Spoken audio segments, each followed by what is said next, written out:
Hello and welcome back to my channel. My name is David Novak.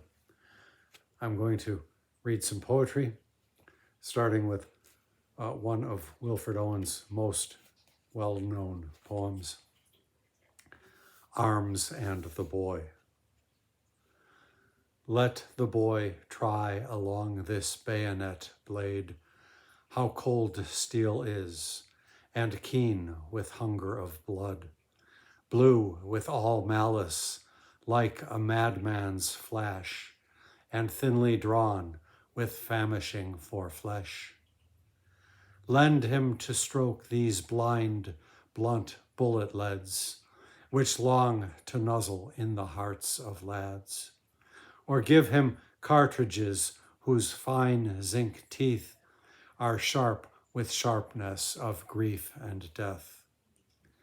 For his teeth seem for laughing round an apple.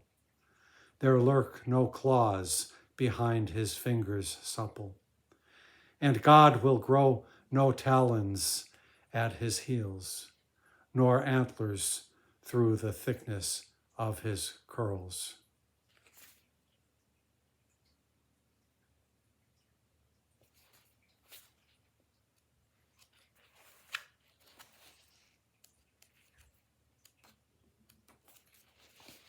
Futility. Move him into the sun. Gently its touch awoke him once, at home, whispering of fields half sown. Always it woke him, even in France, until this morning and this snow.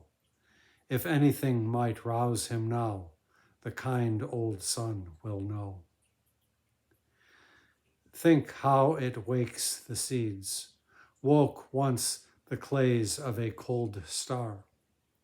Our limbs so dear achieved, our sides full nerved, still warm, too hard to stir? Was it for this the clay grew tall? Oh, what made fatuous sunbeams toil to break earth's sleep at all?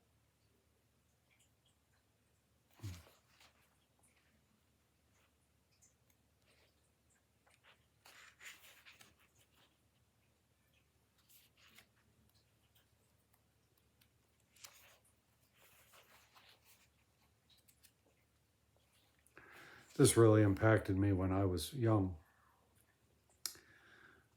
The parable of the old man and the young. So Abram rose and clave the wood and went and took the fire with him and a knife. And as they sojourned both of them together, Isaac the firstborn spake and said, My father, behold the preparations, fire and iron, but where the lamb for this burnt offering? Then Abram bound the youth with belts and straps, and builded parapets and trenches there, and stretched forth the knife to slay his son. When lo, an angel called him out of heaven, saying, Lay not thy hand upon the lad, neither do anything to him, thy son. Behold, caught in a thicket by its horns, a ram, offer the ram of pride instead. But the old man would not so, but slew his son, and half the seed of Europe one by one.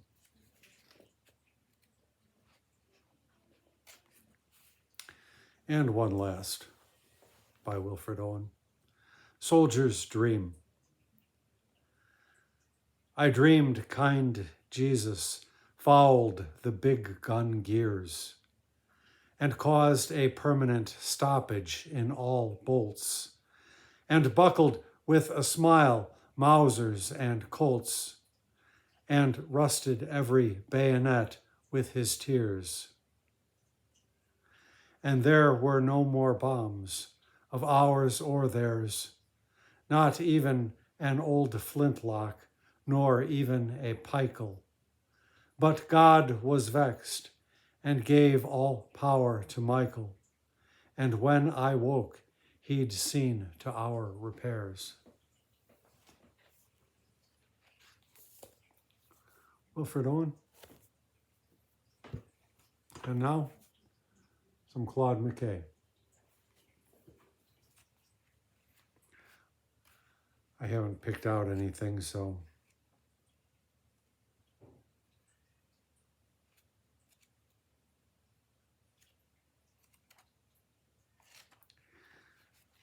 these probably will be a little bit longer. Why not? Alfonso, dressing to wait at table. Alfonso is a handsome, bronze-hued lad of subtly changing and surprising parts. His moods are storms that frighten and make glad. His eyes were made to capture women's hearts. Down in the glory hole, Alfonso sings an olden song of wine and clinking glasses, and riotous rakes, magnificently flings gay kisses to imaginary lasses. Alfonso's voice of mellow music thrills our swaying forms and steals our hearts with joy. And when he soars, his fine falsetto trills are rarest notes of gold without alloy. But, oh, Alfonso, wherefore do you sing dream songs of carefree men and ancient places? Soon we shall be beset by clamoring of hungry and importunate pale faces.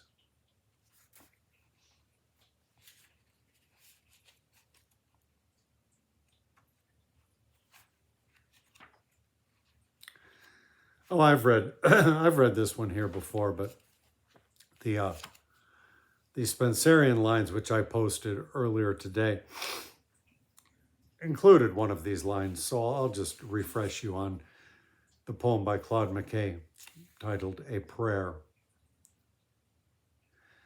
Mid the discordant noises of the day, I hear thee calling. I stumble as I fare along earth's way. Keep me from falling. Mine eyes are open, but they cannot see for gloom of night. I can no more than lift my heart to thee for inward light. The wild and fiery passion of my youth consumes my soul. In agony, I turn to thee for truth and self-control. For passion and all the pleasures it can give will die the death, but this of me eternally must live, thy borrowed breath. Mid the discordant noises of the day, I hear thee calling. I stumble as I fare along earth's way. Keep me from falling.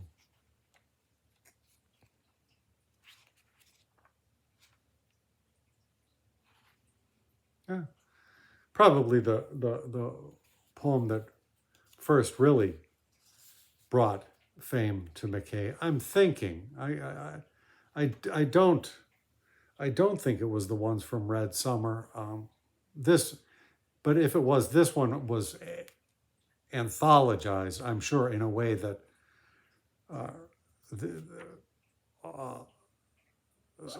some of those other poems would probably not have been. The Tropics in New York. Bananas ripe and green and ginger root, cocoa in pods and alligator pears, and tangerines and mangoes and grapefruit, fit for the highest prize at parish fairs.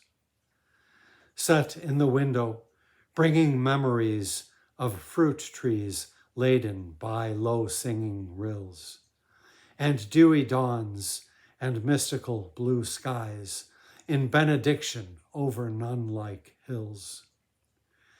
My eyes grew dim, and I could no more gaze. A wave of longing through my body swept, and hungry for the old familiar ways, I turned aside and bowed my head and wept. Let's see if I can show you this. This is the contents, and it's divided into these different subsets.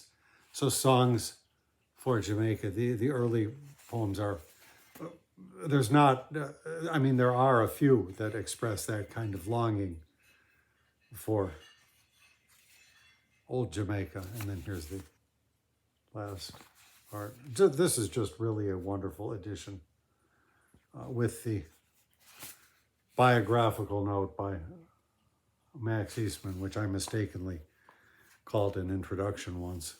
So, two good poets. I just felt like I needed a break. Thank you.